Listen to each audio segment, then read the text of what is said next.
Hello, my name is Indigo, and when I was 17, the woman I trusted most, my stepmother, pushed me into a river. I had believed she loved me, that she was my family. But 5 years later, the memories still haunt me, and the betrayal still stings. How could someone who raised me, who I called family, turn into the person I feared most? And as I tried to move on, I realized the truth runs deeper than anyone could imagine. The summer sun pressed down on Savannah, turning the streets into molten ribbons and making the scent of the river thick and earthy. I remember sitting on the wooden porch of our family estate, watching the swollen Savannah River slowly crawl past, its brown water glinting under the afternoon sun. Vera, my stepmother, was in the kitchen humming softly, a scent of rosemary and baked bread wafting through the open windows. She had raised me almost from the moment my mother passed, and I trusted her with everything I was, even when the world seemed intent on reminding me how small I truly was. At 17, I thought I knew my family. But there were cracks I hadn't noticed, or hadn't wanted to notice. My father and Vera would exchange glances that lingered too long, whispers that stilled when I entered the room. I felt them like static on my skin, prickling with unease. Still, I brushed it aside. I wanted to believe in her, in us, in what I thought of as family. That afternoon, I wandered down to the riverbank, barefoot, letting the mud squish between my toes. Vera called out from the porch, but I waved without turning. Something had felt off in the air all day, a tension I couldn't name. I paused near the water, staring at the ripples reflecting the afternoon sun, when she appeared behind me so suddenly that my heart jumped. "Indigo, careful!" Vera's voice was soft, almost playful, yet there was a sharpness in her tone that made me recoil. Before I could respond, I felt a push, just a little at first, almost teasing, then harder. I stumbled, trying to catch myself, but the river claimed me. The water hit me cold and shocking, dragging me under with a strength I hadn't anticipated. My lungs burned as I clawed at the muddy water, thrashing in disbelief. I had trusted her. She, who read me bedtime stories and bandaged my scraped knees, had pushed me into the river. The betrayal was like ice in my veins, numbing and blinding me. I surfaced, gasping, spluttering, water washing over me. Panic pressed in from every side, making the world tilt and spin. My hands found the muddy bank, slippery and overgrown with reeds that tugged at my clothes. I crawled out, coughing, shaking, heart hammering so loudly I thought my father might hear. But no one did, and even if they had, could they have believed me? Vera's smile lingered in my mind, warm and mocking at once. I pulled myself to solid ground, feeling the wet fabric of my clothes cling to my skin, my mind racing with questions I dared not voice. When I finally made it back to the house, I tried to appear calm, dragging the soaked fabric behind me as if nothing had happened. Vera was there, drying her hands on a dish towel, eyes glinting with some secret satisfaction. "You must be careful by the river," she said, voice casual, almost congratulatory. I nodded, stomach twisting. Something in her calm was off, like a promise wrapped in threat. My father didn't notice anything wrong, absorbed in his afternoon papers and the hum of the ceiling fan. But I felt it, how precarious my place had become. I could not trust the woman who had raised me, not entirely, not anymore. Days passed, or maybe it was hours. Everything seemed elongated in a haze of fear and disbelief. Vera's behavior didn't change outwardly. She smiled at me, tucked me in at night, made meals as if nothing had happened. But I knew that the river had tested something deeper in our family, something rotten. And when we moved through our daily routines, I watched and calculated, noticing her glances, her subtle manipulations, the way my father flinched at her suggestions. I felt a strange exhilaration in the clarity of it all. Fear had sharpened my mind. I began to plan in small ways, how to avoid being caught, how to keep my secrets close, how to survive in a home that no longer felt like mine. The hollow funeral came quietly, almost as if I were the one meant to be erased. It was a warm afternoon in late July when our friends and distant relatives gathered in the small chapel by the riverside. There were photos, but somehow my presence in them seemed forgotten, as though the cameras deliberately skipped me. My father wandered through the ceremony like a ghost, murmuring polite phrases to those around him, but never quite meeting my eyes. Vera, impeccably dressed, offered condolences that felt rehearsed, mechanical, her words hollow and distant. I could see it in the faces of family friends who avoided my gaze, who whispered among themselves with an awkwardness that cut deeper than any words could. I sat in a polished wooden pew, hands clasped, heart pounding with an anger I had never known. They wanted me gone. To them, I was already a memory to be rewritten, a fragment of the past to be forgotten. But I was still here, stubbornly breathing, watching, remembering every glance, every slight. The hollow words of comfort, the fabricated stories, they only fueled a fire in me, one that whispered quietly in the depths of my mind. I would survive. I would remember. I would claim my story back. When the service ended, I retreated to my bedroom, closing the door softly behind me. I sank onto the edge of my bed, tracing the scratches on the wooden frame that had marked my childhood. I opened a journal, the one hidden beneath my mattress, and began to write. Every detail, every small betrayal, every subtle lie, the push into the river, the cold smile, the hollow condolences, was recorded. My pen scratched across the paper, a quiet declaration of presence, of awareness. I could feel the pieces of my life assembling into something stronger than fear. By the time the afternoon light faded and the humid heat of Savannah softened into a sticky twilight, I knew one thing with certainty. They could try to erase me, to ignore me, to pretend I didn't exist. But I was still here. I was remembering. I was planning. And the world, as small and cruel as it seemed at that moment, was about to find that I was far from powerless. I closed my journal, heart steadying, a flicker of determination warming me from the inside. I thought I had lost everything, but I realized then I was just beginning to fight. The house was quiet, but my mind was anything but. I sat cross-legged on my bed, journal open, pen poised, but the words were slow to come. My fingers hovered over the page as memories from the river surged back, not as a single event, but in fragments, small, seemingly insignificant moments now revealed as sinister. The evening light from the window cast long, stretching shadows across my floorboards, as if they were creeping closer with each thought I wrote down. I traced the edges of my memories, trying to understand them, to place them in some order, but they resisted me. Vera's voice haunted me. I remembered her laughing with my father in the kitchen, her hand brushing mine as she passed. I had believed she cared for me. And yet, there had been subtle moments of calculation. Her quiet whispers behind doors, the way she would look at my father with something that wasn't quite affection. I realized now that she had been weaving a story of me as someone unworthy, someone easily dismissed. The trust I had placed in her felt like a betrayal wrapped in silk. How could I reconcile the woman who read me bedtime stories with the one who had tried to drown me in the river? My thoughts shifted as I replayed more childhood memories, innocuous at the time, but now sharp with meaning. There were afternoons when my father would nod silently to her, his attention drawn to her suggestions about my schooling, my friendships, even my choices in the simplest things. Her influence had been subtle, but constant. The river incident wasn't random. It was a culmination of years of manipulation. My pulse quickened as anger mixed with disbelief. I scribbled furiously, my pen carving out both my fear and my determination. I would not let this be the end of my story. The following morning, the sun rose over Savannah with a heavy, humid heat that settled over the streets like a thick blanket. I moved through the house cautiously, aware that every glance from Vera carried hidden meaning. At school, I played my part, keeping the smile that hid the storm inside me. Classmates mentioned swimming, the river, vacations I hadn't taken. They thought I was imagining things. My stomach twisted with unease each time someone brought up family gatherings.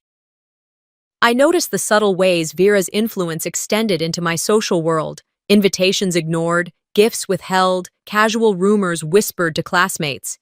Each interaction left me more alert, more suspicious. I learned to read the subtext in every sentence, the hidden agenda behind every gesture. By late afternoon, I returned home, careful not to reveal the tension that coiled within me. Vera was in the kitchen, pretending to hum as she prepared tea, her composure almost smug. My father was in his study, papers spread before him, eyes unfocused as he muttered something about taxes. I lingered near the doorway, observing, piecing together the cues that hinted at a deeper deceit. Then it happened. A casual remark from Vera about family finances, something she should not have known, slipped out. Her calm facade cracked for a fraction of a second, just enough for me to catch it. "Why would you say that?" I asked quietly, testing her reaction. My voice held a steadiness I barely felt. Vera tilted her head, a faint, calculating smile tugging at her lips. "I just thought it was common knowledge, Indigo. Don't make a scene." Her words were smooth, but the edge of threat was unmistakable. My stomach nodded, but I did not retreat. I met her gaze, letting her know I was aware of the danger, but not afraid to confront it. For the first time, I realized that fear could coexist with defiance, and that awareness could be a weapon. Later, I slipped into my room, shutting the door with a quiet click. The room felt smaller somehow, but it was mine, the only space where I could gather my thoughts without interruption. I began cataloging every incident, every lie, every manipulation. I wrote down patterns, subtle indicators that would have been invisible to anyone else. My journal became both shield and map, charting the paths I would need to navigate to protect myself. I considered my father's blind trust in Vera, the ease with which he could be swayed, and I knew my approach had to be cautious, precise, strategic. Night deepened, bringing with it the faint hum of cicadas and the occasional bark of a neighbor's dog. I was halfway through a detailed entry about the river incident when a sharp rap at my window froze me mid-sentence. My heart jumped. The sound was deliberate, measured, almost too polite to be casual. I held my breath, staring into the darkness beyond the glass. My instincts screamed to hide, but curiosity and caution held me in place.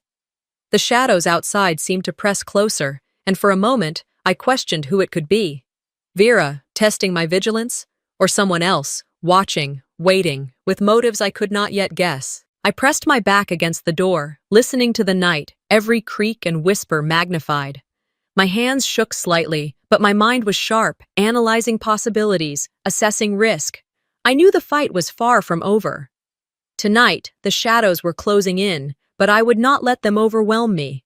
I had survived the river, I had survived betrayal, and I would survive this as well. I picked up my pen again, scribbling in the dim light, committing every detail to paper. My memories, my strategies, my warnings. They were mine alone, a testament to the fact that I had not been broken. The night stretched on, long and tense, and I listened for every sound, every whisper outside my window. Shadows might be closing in, but I was awake, aware, and ready. I pressed my forehead against the cool glass of my bedroom window, trying to make sense of the shadow that had melted into the darkness just moments ago. The night was quiet, the kind of quiet that always makes you feel louder inside your own head. I couldn't shake the feeling that someone, or something, was watching, waiting for me to slip. My father's voice, calm and trusting as always, seemed like a distant echo. Could he really not see the pieces falling into place around us? Could he not see Vera's quiet, relentless games? I pulled back from the window, my heart still pounding, and sank onto the edge of my bed. I remembered the river incident, how Vera had smiled at him while I drowned in embarrassment and fear, how he had laughed along, oblivious to the manipulation. It wasn't just that she had turned him against me, it was that she'd made it seem like I was overreacting, like I was imagining the threads of control weaving through my family life. And now, as I sat in the shadowed room, my pen hovered over my notebook. I began to write everything down. The small lies, the half-truths, the subtle threats hidden behind smiles. By the time I finished, the streetlights outside had turned the world a faint amber. Sleep was impossible, so I gathered my courage and decided that tomorrow I would start paying attention in ways I hadn't before. Noticing things, documenting things, preparing. I couldn't confront Vera yet, not directly, but I could arm myself with knowledge, with proof, with clarity. The next morning arrived thick with humidity, The kind that made Savannah's streets sticky and heavy, the kind that always seemed to press you down before you even left the house. I dressed carefully, selecting the one outfit that gave me confidence without drawing attention. Nothing flashy, nothing Vera could immediately criticize or mock. Breakfast was quiet. My father barely looked up from his newspaper. Vera, on the other hand, was all sunshine and false warmth. "Good morning, Indigo. Don't forget we have the community fundraiser this afternoon. I hope you're not too tired after last night." Her words were designed to unsettle me. The fundraiser was always mine to oversee. Last year's fiasco with the wrong donations still lingered in my mind, but Vera framed it as a subtle accusation. I smiled politely, ignored the slight sting in my chest, and mentally added it to my notebook. Another nudge, another manipulation. At school, the undercurrent of suspicion followed me. Whispered comments floated across the hallways, small glances that made my skin crawl. A friend mentioned an upcoming swimming event, and suddenly, memories of the river flashed vividly, Vera laughing at my clumsy attempts, my father absent or amused. I clenched my notebook, gripping it like a lifeline. Each trivial remark, each subtle gesture, each offhand comment was a thread. I began connecting them, mapping the patterns that were invisible to everyone else but me. During lunch, a classmate mentioned that Vera had been asking about our home's financial arrangements. My stomach twisted. Why would she be interested in that? My father had told me countless times not to question her judgment, but my instincts screamed that Vera was setting something up. I remembered every time she'd interfered subtly, a delayed invitation here, a canceled plan there, a gift withheld with a coy smile.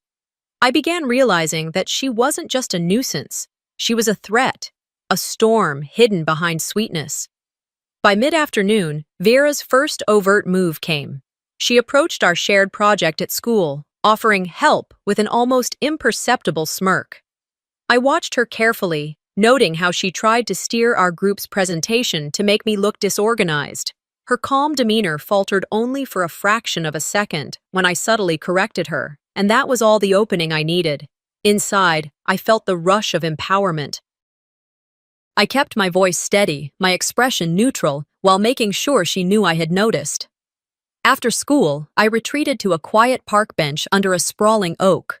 I needed to think, to breathe, to plan. Vera's pattern was becoming clear. Dominate publicly, manipulate privately. I began sketching scenarios, documenting every encounter, every slight, every shadowed threat. My plan wasn't confrontation yet, it was strategy. I had to protect myself first, gather allies second, and only then could I reclaim any measure of control. Evening arrived with the sky painted in dusky purples and fading gold. I returned home, taking deliberate steps, each one measured, each one quiet so as not to draw attention. I entered through the side door, hoping to avoid unnecessary confrontation. But Vera was waiting in the living room, the soft lamplight casting her in a warm glow that made her dangerous intentions seem innocuous. "Indigo, how was your day?" she asked, voice syrupy sweet. I froze for a heartbeat, studying her expression. She wasn't asking for information, she was testing my reactions. "I'm managing," I said, carefully neutral. Everything went as planned. Her smile tightened. "Good. I wouldn't want any surprises." There it was, the thinly veiled warning. I felt my chest tighten, a mix of fear and resolve. This was no longer about subtle games. This was about power, control, and survival. Later that night, as I lay in bed, the house quiet except for the hum of the refrigerator downstairs, I found a folded note slipped under my door. The handwriting was unfamiliar, precise, deliberate. My hands trembled slightly as I unfolded it. The message was brief, but the weight behind it was unmistakable.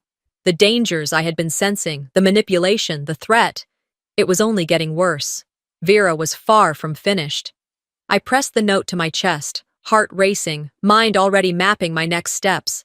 I knew I couldn't retreat forever, but I also knew that recklessness would be fatal. Tonight, I felt the first real stirrings of fear mixed with determination. I wasn't powerless. I had intelligence. I had observation. I had a strategy. and soon I would turn all of it to my advantage. The shadows of the house pressed in, the night heavy and watchful, and I understood something vital. Vigilance was no longer optional. The game had escalated, and I had just been handed my first real warning. The night stretched on, silent but expectant. I stared at the ceiling, the note still clutched tightly. Tomorrow I would confront her, but only when I had a plan. The shadows might be closing in, but I refused to be caught unprepared. Vera had initiated the first move, and I would be ready for the next. I woke to the faint morning light slipping through the blinds, the crumpled note still clutched in my hand. Its paper felt heavier than it should have, as if it carried more than ink and threat. It carried intent. I stared at the scribbled words, reading and rereading, trying to decipher which parts were warnings and which were veiled ultimatums. Each line seemed innocent at first glance, but I could sense the malice behind them, the way it curled around my name like smoke in a closed room. My heart was racing, but beneath that panic, a sharper clarity took hold. I needed a plan. Rushing headlong without strategy would only play into Vera's hands. By the time breakfast was over, the note rested neatly on the counter while I sat at the kitchen table, sipping coffee and letting my mind sift through possibilities. My father hummed a tune, oblivious, flipping the morning paper as though life had not just thrown a shadow across our household. I caught myself scrutinizing his every gesture. Had he noticed Vera's subtle manipulations yet? Or was he too comfortable in his routines, blind to the ripple she'd started? I shook my head. It didn't matter. I was responsible for my own safety, my own clarity. Later that morning, I slipped out to the library, leaving the house quiet behind me. The streets were warm, humid with the scent of blooming magnolias, and the usual hum of savannah in summer made me ache for simplicity that had already been complicated by Vera's schemes. Inside the library, the air smelled of aged pages and polished wood. I buried myself in legal guides, social psychology texts, and news articles about manipulation tactics. It was methodical, almost clinical. My fear fueled by research, my anxiety tempered by knowledge.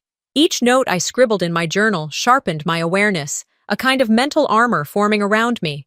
I had to anticipate her moves, foresee her patterns. Vera thrived on chaos and intimidation. I needed precision. By late afternoon, I returned home with a head full of strategies and a small sense of satisfaction. The sun slanted low, brushing the porch in honeyed light, and I tried to convince myself I could breathe. But the moment I entered the living room, Vera was there, as if summoned by my thoughts. She lounged with her usual casual elegance, a smile that didn't quite reach her eyes, and the way she tilted her head made it clear she knew exactly how to unsettle me. "Indigo, I heard about the little mess in the cafeteria," she said, voice dripping sweetness. "It must be so hard to keep up with everything." Her gaze lingered, challenging me. The words were light, almost teasing, but the weight behind them hit like a slap. I realized she intended this dinner conversation to be a subtle ambush. I set my shoulders, meeting her with calm eyes. "I think everything's manageable," I said evenly, choosing my words carefully. "I don't see any reason to dwell on small mistakes." My voice carried an authority I was still learning to claim. Vera's smile flickered, just a twitch, but she hid it well, like a cat caught mid-stretch. Dinner carried on, a quiet tension settling over the table. My father spoke about mundane matters, trying to fill the space, while I focused on the patterns, watching Vera's manipulations unfold in real time. Each phrase she threw at me was designed to provoke, to unbalance, to make others laugh at her cunning. But I remained grounded, noting every subtle gesture in my mind, the slight tilt of her fork, the way she paused before choosing her words, the nearly imperceptible smirk when someone else commented on my plans for summer volunteering. Later that day, I confided in my friend May, who lived just a few blocks away. We sat on her porch as cicadas droned in the heavy air, and I explained carefully the series of manipulations Vera had orchestrated. May listened without interruption, her eyes widening at the magnitude I had pieced together. "You're not imagining this, Indigo," she said softly. "She's systematic, but you're smart. You've got foresight." "Don't underestimate what you've got." Her words were a balm, yet they reminded me of the stakes. Allies mattered, but vigilance mattered more. I walked home slowly, aware of every figure along the street, every whisper of movement that could belong to Vera's schemes. The late afternoon faded into a golden evening, and by the time I reached my porch, shadows were stretching long across the yard. That's when I saw it. A flyer tucked beneath the garden gate, with my name scrawled across it in jagged letters. My pulse jumped. I crouched to retrieve it and read the carefully chosen words that suggested my life and reputation were not just hers to toy with, but potentially to destroy. I sank onto the front steps, the flyer trembling slightly in my grip. The sun dipped fully behind the horizon, leaving the neighborhood in dusky half-light. I felt the full weight of Vera's reach. This wasn't about me alone anymore. Her influence had crept into places I hadn't anticipated, and as I stared at the shadows stretching across the yard, I realized my preparations would need to expand, my caution sharpen, my resolve harden. Night settled in, quiet and oppressive, and I placed the flyer beside the note I hadn't yet put away. 2 threats, 2 warnings, and a single conclusion. Vera's plan extended far beyond what I had imagined, and I would have to meet it with every ounce of patience, strategy, and courage I could muster. I held the folder tightly in my lap, the edges pressing into my palms as if the papers themselves carried some urgent warning. The sunlight streamed through the window of my room, hitting the piles of documents and the note I had found the day before. My heart still thudded, the memory of Vera's manipulations crawling along my nerves. For hours, I had studied each page, each subtle hint of influence, tracing connections, following threads that led to uncomfortable truths. She wasn't just meddling in minor family squabbles. She was orchestrating, positioning herself to control everyone around me. My mind raced as I considered my options. If I confronted her outright, it could explode in ways I wasn't fully prepared for. Yet every fiber of my being screamed that I couldn't remain silent. Not anymore. I stood up and paced the length of my room, feeling the weight of anticipation. My eyes landed on the calendar pinned above my desk, a reminder of summer events, birthdays, ordinary days that had become unpredictable and tense. I grabbed my phone and typed a few notes to my friend Sarah, asking if she could meet me later. She had always been level-headed, someone I trusted to provide perspective without judgment. As I slipped my shoes on, I rehearsed the words I might say to Vera, shaping them carefully in my mind. Calm, assertive, unyielding. I repeated them quietly, testing the rhythm, the tone. I won't let you manipulate me. This ends now. Each time I said it, a little more courage settled into my chest. By mid-morning, the air outside was already heavy with humidity. Savannah's streets shimmered under the relentless summer sun, but I barely noticed the heat as I walked to the small cafe where I had arranged to meet Sarah. The bell above the door jingled when I entered, and she looked up from her book, offering a quick smile that eased some of the tension knotted in my shoulders. We sat at a corner table, speaking in whispers at first. I laid out the evidence I had gathered, pointing to letters, overheard conversations, and subtle manipulations I had noticed over months. Sarah listened carefully, nodding at intervals, her brow furrowed in concern. "You've been very patient," she said finally, placing a reassuring hand over mine. "But patience doesn't mean you have to tolerate her anymore. You have the right to draw a line." Her words resonated, echoing the resolve I had already begun to cultivate within myself. I realized then that confrontation didn't mean chaos. It meant clarity. And clarity, I decided, was worth every ounce of anxiety gnawing at me. We spent the next hour crafting a strategy, deciding on neutral ground, timing, and possible responses. Sarah reminded me of the small but essential details, staying composed if Vera tried to provoke me, not letting family members unwittingly become weapons in her game, and ensuring I had someone nearby who understood the stakes. By the time I left the cafe, my determination had hardened. I wasn't walking blindly into danger. I had prepared myself, rehearsed my lines, and recruited support. Later that afternoon, back on the familiar streets of my neighborhood, I spotted Vera's car parked idly at the corner. My stomach clenched, but I kept my pace steady. She saw me and smiled, an expression that had once seemed charming but now looked calculated, knowing. Indigo, she called, her voice smooth and casual, as if we were friends meeting by coincidence. I returned a polite nod, careful not to let my unease show. When the evening approached, the house seemed unnaturally quiet. The smell of dinner simmering in the kitchen mingled with the tension in the air. Vera was already seated at the table, arranging the dishes with deliberate precision. I took a deep breath and stepped into the room, folding my hands in front of me. "We need to talk," I said, my voice steady. She looked up, arching an eyebrow, her lips curling in that subtle, challenging smile. "Oh, about what exactly?" "I know what you've been doing," I replied, keeping my tone neutral. "I know the way you've tried to control conversations, to influence others, even to manipulate our family dynamics. I'm not going to let that continue." For a moment, Vera's eyes flickered, the briefest shadow of irritation passing over her features before she masked it with civility. "Control is such a strong word, Indigo," she said lightly. "I only want what's best for everyone.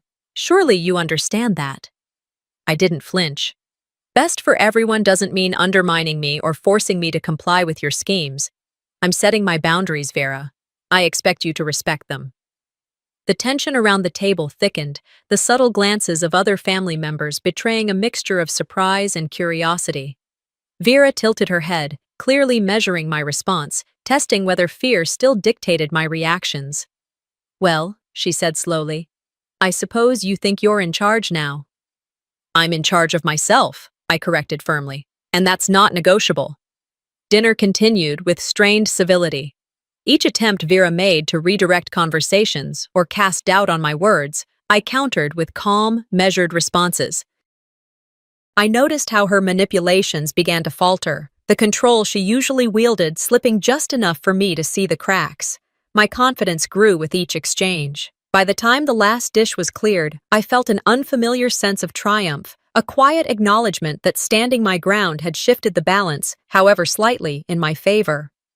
Afterwards, I retreated to my room for a brief moment, the adrenaline still buzzing through my veins. I reviewed the day, the conversation, and Vera's subtle reactions. I realized something critical. She wasn't finished. Her schemes were far from over, and this confrontation, as empowering as it felt, had only scratched the surface. I had drawn my line, but she had already started planning her next move. The evening air was cooler when I finally stepped onto the porch, the sounds of the neighborhood soft against the backdrop of the setting sun. I could feel the weight of vigilance settling over me, a protective armor I had forged with patience, intelligence, and courage. I knew I would need every bit of it in the days to come. Yet, for the first time in a long while, I also felt a sense of ownership over my life and choices. Vera had tried to control me, but I wasn't the same girl she had once attempted to drown in doubt and fear. This was only the beginning. Vera thought she could control me, but I wasn't the same girl she had once tried to drown. The afternoon sunlight spilled lazily across the living room, catching the dust motes in the air like a silent reminder of all the hours I'd spent plotting, analyzing, and steeling myself. I sat on the edge of my sofa, hands wrapped tightly around a mug of lukewarm tea, staring at the wall as if it might suddenly offer me some divine insight. But it didn't. It only reminded me that Vera wasn't finished. She never was.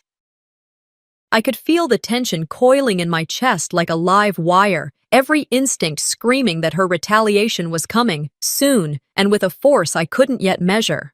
I let out a long, controlled breath. This was not the time to panic. I had to anticipate her next move. My thoughts flickered back to the stack of papers I had found hidden behind her bookshelf, a careful trail of manipulations, forged notes, and half-truths aimed at anyone who dared get close to me. That was her method. Undermine, isolate, control. I wasn't about to let her continue. I wasn't the same girl she had tried to drown in lies. After a moment, I stood and paced slowly toward my desk. The light outside had begun to soften, the harsh noon glare giving way to an amber warmth, the kind that always reminded me of the park near my house where I used to ride my bike with friends before life became tangled in secrets and betrayals. I grabbed a notebook and began jotting down strategies, precise, careful, almost surgical. Who might Vera target first? Which adult could be swayed by her half-truths? I needed contingencies. Every step had to be deliberate, every word weighed. By late afternoon, I was ready to test my defenses. I started with the people I trusted most, my best friend Claire, my Uncle George, who had a knack for seeing through deception, and Mrs. Carter, the elderly neighbor who had always been like a second grandmother. I called Claire first, her voice bright on the other end, but tinged with concern. "Indigo, are you sure about this?" "I have to be," I said, my tone firm despite the flutter of nerves. "She won't stop on her own. I need backup." We arranged a casual meet at the local cafe where the staff knew me by name. The sun was beginning its slow descent when I arrived, Claire already seated with a cup of chamomile tea. I slid into the booth across from her, forcing a calm I didn't fully feel. "She's going to try something," I warned.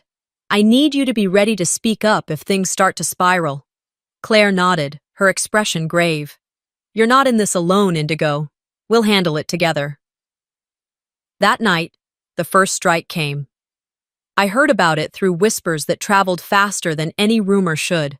Vera had been speaking to my classmates, hinting that I had been dishonest about a recent school project. I felt the familiar stab of disbelief, but I pushed it aside, replacing it with a cold clarity. I wouldn't give her the satisfaction of panic.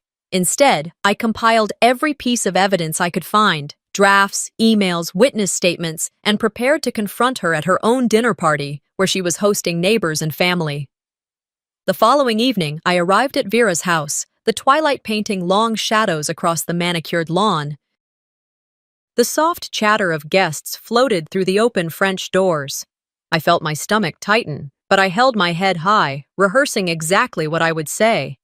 Vera spotted me immediately, her eyes narrowing in a mix of surprise and calculated amusement. "Indigo," she said, her voice sweet, almost syrupy. "What a pleasant surprise."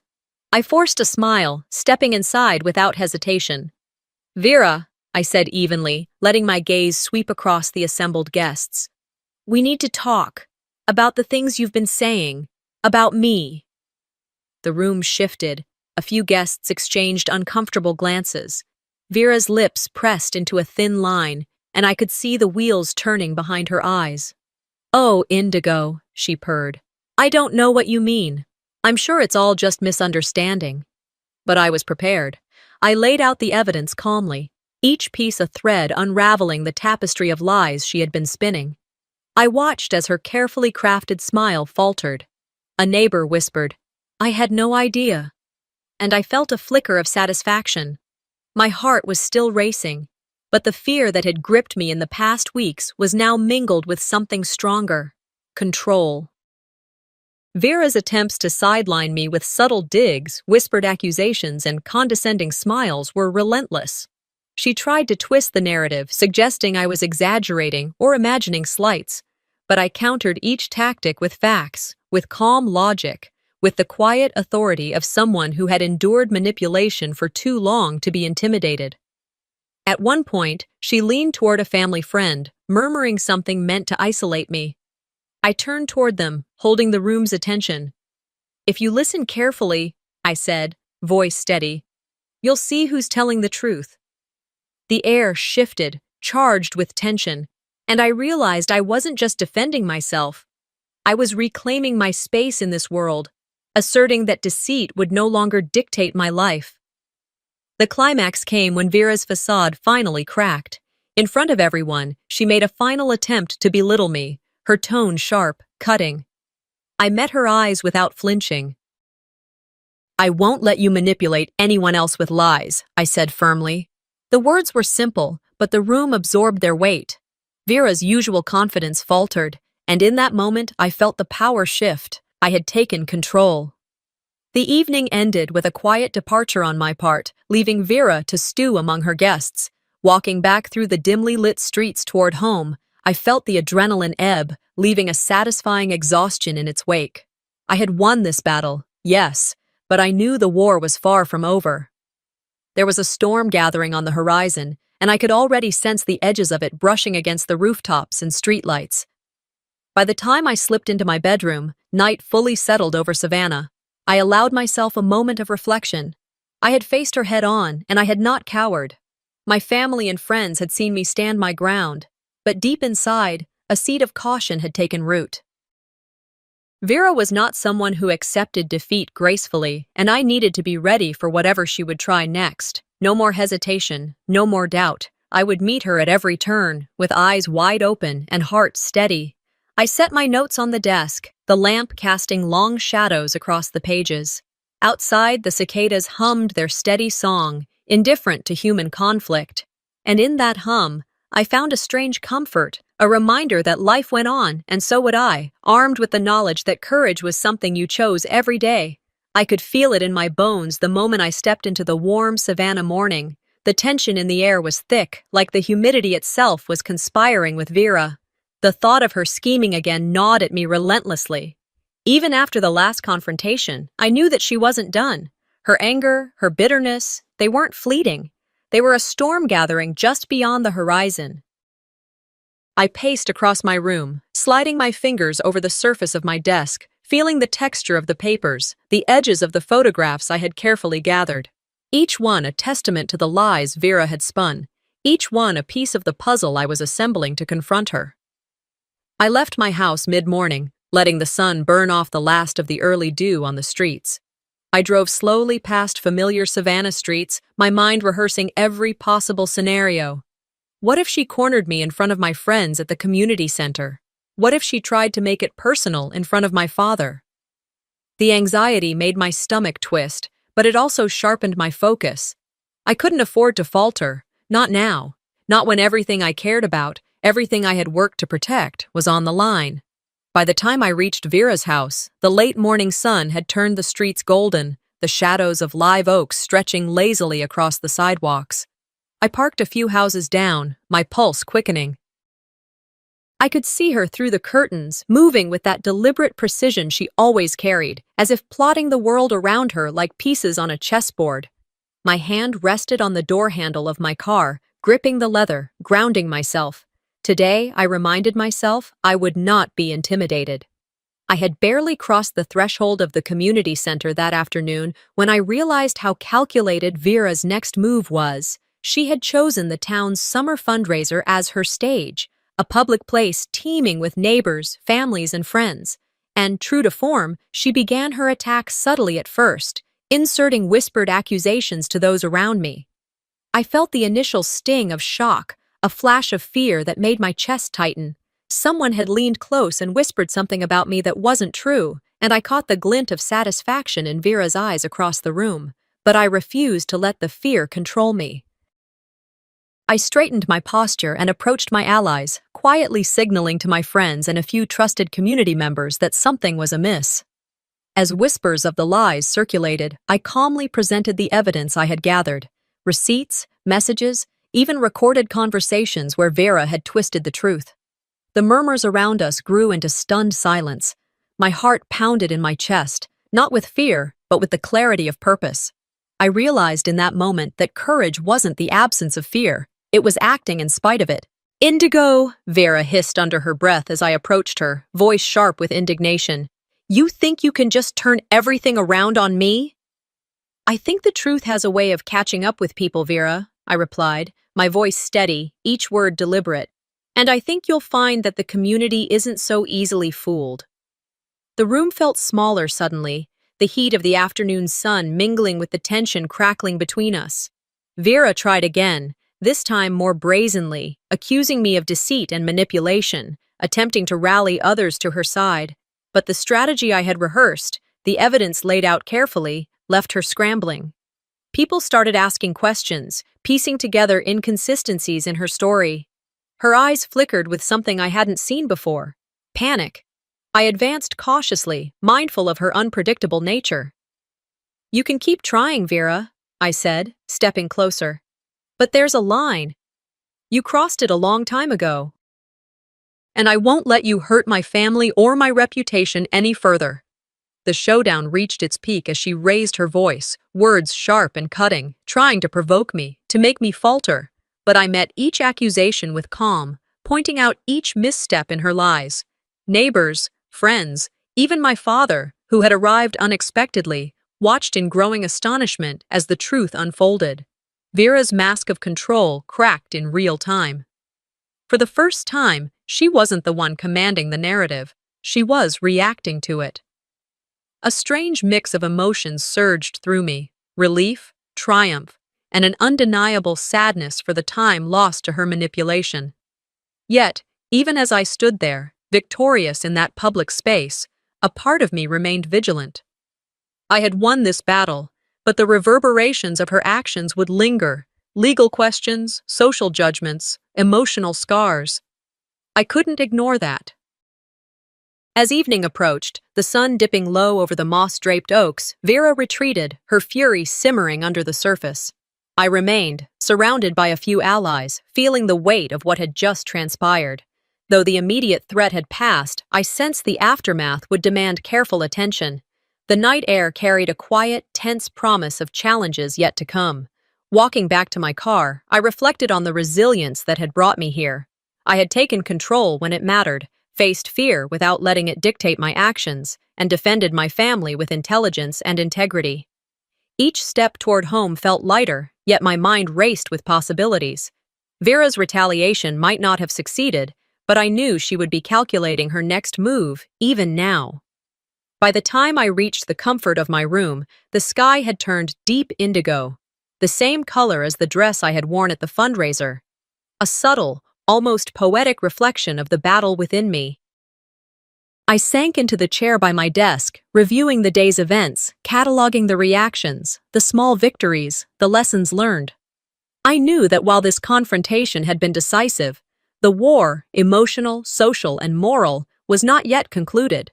I had faced Vera directly and emerged with my integrity intact, yet a cautious awareness lingered in every thought. I looked out the window at the quiet streets below, the evening settling over Savannah with an almost soothing calm.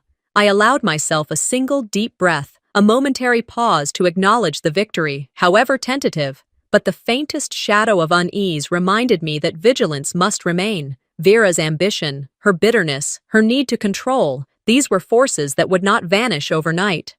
I had defeated her in the battle, but the echoes of what she had done would follow me for years to come. The war had reached its peak, but I knew the final resolution was still ahead. I sat on the edge of my bed, the late morning sun spilling through the blinds, casting stripes across the hardwood floor. My heart still thumped from the events at the community center. The memory of Vera's furious face burned into my mind. I felt drained, my muscles tight from constant tension. But beneath it all, a spark of determination refused to fade. This wasn't just about proving her wrong anymore. It was about reclaiming my life, my dignity, and finally closing the chapter she had tried to rewrite for her own gain. I spent the next hour pacing the living room, reviewing every conversation, every piece of evidence I had gathered. My notebook lay open on the coffee table, scribbled notes spilling over every page, witness accounts, photographs, bank statements, everything that could substantiate the web of lies Vera had spun. I knew confronting her legally would require more than courage. It demanded precision, clarity, and unwavering composure. By mid-afternoon, I felt a mixture of nervousness and readiness, like standing on the edge of a diving board, knowing I had to jump but uncertain what awaited beneath. After a quick lunch of leftover pasta and iced tea, I made a list of the people I needed to talk to: Aunt Martha, who had always been wary of Vera's manipulations; Mr. Jennings, my history teacher, who had witnessed some of the subtle bullying Vera had directed at me; and my closest friends, who could corroborate the psychological and social pressure she exerted. I dialed each number with a steady hand, speaking briefly but clearly, arranging times to meet over the coming days. Each conversation reinforced my resolve. I wasn't alone in this, and evidence could now speak louder than her charm or deceit. By late afternoon, I found myself at Vera's home, my notebook tucked under my arm like a shield. The air felt thick, humid even though the sun was dipping lower. I rang the doorbell, and when she opened, her face twisted into that fake warmth she always wore like armor. "Indigo," she said, voice syrupy. "What brings you here?" I smiled politely, a mask of civility hiding the storm within. "We need to talk," I said. "About everything. Now." Inside, the house smelled faintly of perfume and wax polish. I laid out the evidence one by one, presenting witness statements, photographs, and financial documents. Vera's smile faltered, her voice rising as she tried to interrupt, but I held firm. I know what you've done, Vera, and the people who were affected are coming forward. There's no room left for lies anymore. I watched as her composure cracked, her carefully constructed image of control shattering under the weight of facts. She tried to deflect, to twist the narrative, but every word I spoke was a brick in the wall of truth, separating her manipulations from reality. Later that week, the confrontation moved to a more formal setting, a family meeting arranged by my father, who had been hesitant but ultimately supportive. The room felt heavy with anticipation, my parents sitting stiffly on the couch, Vera perched like a predator on the armchair across from me. I spoke calmly, recounting incidents, quoting witnesses, letting each statement land before moving to the next. Vera's face flushed red with anger and embarrassment, and for the first time, I saw genuine fear in her eyes. "You don't understand," she hissed, but the people who mattered, the ones who had observed her patterns for years, nodded along with my account. Justice, for once, didn't require vengeance. It demanded clarity and truth. The emotional weight of the confrontation was immense. Sitting alone later on the porch swing, I let the tension wash over me in waves. I allowed myself to feel the betrayal, the grief, the lingering anger at someone I had once considered family. But I also felt an unexpected lightness, as if lifting the burden of silence had somehow set me free. Forgiveness wasn't necessary, not yet, but understanding my own strength was. I could see the path forward without being chained to resentment. Support came in unexpected forms, too. Aunt Martha brought over lemon bars and sat beside me quietly, sharing stories of her youth and reminding me that resilience often grows in the soil of hardship. My friends visited in the evening, their laughter filling the house, their encouragement like sunlight through storm clouds. Each gesture reaffirmed that I was not alone, and that community could provide both comfort and strength. Through their presence, I felt hope knitting itself into my heart, fragile but persistent. By the weekend, Vera's social circle began to retract. Invitations stopped coming, neighbors whispered cautiously, and her attempts to assert influence faltered. The legal ramifications were slower, but inevitable. Her attempts to manipulate documents and testimonies had been noted, and she would be held accountable. Watching her face in the courtroom during preliminary hearings, a mix of defiance and anxiety, I realized that justice doesn't always look like a triumphant smile. Sometimes, it's a quiet settling of wrongs, a gentle but firm closing of doors. As the sun set on another humid Savannah evening, I walked through the local park, the scent of magnolias in the air. The past months replayed in my mind, the fights, the betrayals, the moments of fear, but they no longer held me captive. I had faced Vera, exposed the truth, and reclaimed my voice. The scars of deception remained, of course, reminders of lessons learned and boundaries established. Yet, with each step, I felt a cautious optimism taking root, a vision of a future I could shape with integrity and courage. I knew that healing would take time, and that the world might still test my resolve. But for the first time in years, I felt a measure of control over my life. I had reclaimed my life, but the scars would guide me toward a future stronger than ever before. Though the storm had passed, the gentle winds of healing were only just beginning. I woke that morning to the soft sunlight filtering through the thin curtains of my bedroom, a quiet warmth settling over me that felt almost foreign after so many years of tension and betrayal. The house was still, the kind of stillness that encourages reflection. I lay in bed for a few moments, letting the memories of the past months wash over me, a tide both bitter and strangely comforting. Every confrontation, every courtroom exchange, every heated argument with Vera replayed in my mind like fragments of a long, exhausting play. But unlike before, I felt a strange calm beneath the storm. I had endured, I had acted, and now I could breathe again. By mid-morning, I found myself on the porch, wrapped in a cardigan against the crisp autumn breeze. The leaves outside were turning gold and amber, drifting slowly to the ground. I thought about the phone calls I had avoided, the letters I had never sent, the apologies that had never reached those who deserved them. And then I realized something. Healing wasn't about rewriting the past. It was about acknowledging it, accepting it, and taking careful, deliberate steps forward. With that in mind, I made a silent promise to myself. Today, I would reconnect with the people I had nearly lost, starting with Mom. Mom was in the kitchen when I walked in, humming softly to herself as she arranged a bouquet of freshly cut chrysanthemums on the counter. The simple act felt like a bridge across the distance that had grown between us. "Good morning, sweetie," she said without looking up. Her voice carried the same warmth it had always had, but there was a subtle tension behind it, a shadow of worry that lingered even now. I poured myself a cup of coffee and joined her at the table, feeling the years of unspoken grievances settle gently between us like dust that had finally found its place. We spoke cautiously at first, treading around the painful edges of past betrayals. I told her about my experiences, the way Vera had manipulated situations, and how I had fought to protect not only myself, but the integrity of our family. Mom listened with quiet patience, nodding at the right moments, her eyes glistening with a mixture of pride and sorrow. "Indigo," she finally said, reaching across the table to hold my hand. "I've always known you were stronger than you realized, and now you've shown me just how much courage looks like."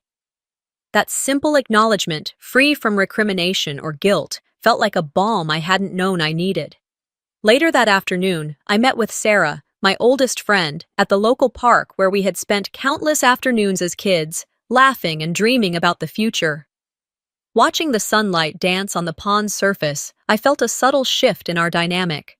We shared stories, some trivial, some heavy, but all of them grounding us in the present. Sarah laughed softly at one of my self-deprecating jokes, and I realized how much I had missed this uncomplicated connection. "You've changed, Indigo," she said thoughtfully. "Not in a bad way. You're just more yourself than ever." I smiled, feeling that cautious optimism bloom inside me like the first tentative shoots of spring. By early evening, I found myself volunteering at the local youth center, a place I had once avoided because the memories of Vera's interference made me wary of community involvement. But today, standing before a group of younger girls who hung on my every word, I felt a renewed sense of purpose. I shared lessons from my journey, not the sensationalized, dramatic versions, but the raw truths about resilience, standing up for oneself, and maintaining moral integrity even when it feels impossible. "Sometimes the hardest battles are the ones that teach us who we really are," I told them. The nods, the attentive gazes, reminded me that my experiences weren't wasted. They could become someone else's lifeline, and in that thought, I found empowerment I hadn't expected to feel. Returning home, the house was bathed in the soft glow of twilight. I moved slowly through the rooms, touching objects, noticing little details that had gone unnoticed before. The well-worn armchair where Dad had once read to me, the slightly chipped mug Mom always used for her morning tea. Each piece told a story of endurance, love, and the quiet persistence of ordinary life. I sat down with a journal, letting my pen trace the contours of memory and reflection. I forgave myself for the bitterness I had carried, acknowledged the scars Vera had left, and allowed myself to hope without reservation. That night, I finally called Vera. It was not an angry call, nor one filled with recrimination. I simply acknowledged her choices, recognized the consequences she faced, and expressed my intention to move forward without lingering resentment. "I hope you find your way," I said calmly, feeling the weight of years lift from my shoulders. She didn't respond, but I didn't need her to. The act itself, closing that chapter on my terms, was enough. As I prepared for bed, I glanced out the window at the softly glowing streetlights, each one a tiny beacon of the quiet life resuming its rhythm around me. I felt the steady beat of my own heart, a reminder that I was alive, capable, and unbroken. The autumn breeze whispered through the open window, carrying with it the scent of fallen leaves and distant rain, a subtle promise that life, like the seasons, moves forward in its own quiet, inevitable way. I knew the road ahead would not be without challenges, but I felt ready to face them. Though the scars remain, I am stronger, wiser, and ready to embrace the life I was always meant to live. Before we wrap up this story, I want to leave you with this thought. Sometimes the people we trust the most can let us down, but our strength comes from how we rise after the fall. What would you do if someone you loved betrayed you? Share your thoughts in the comments below. Don't forget to subscribe and hit the bell so you won't miss the next story, where we uncover even more real-life twists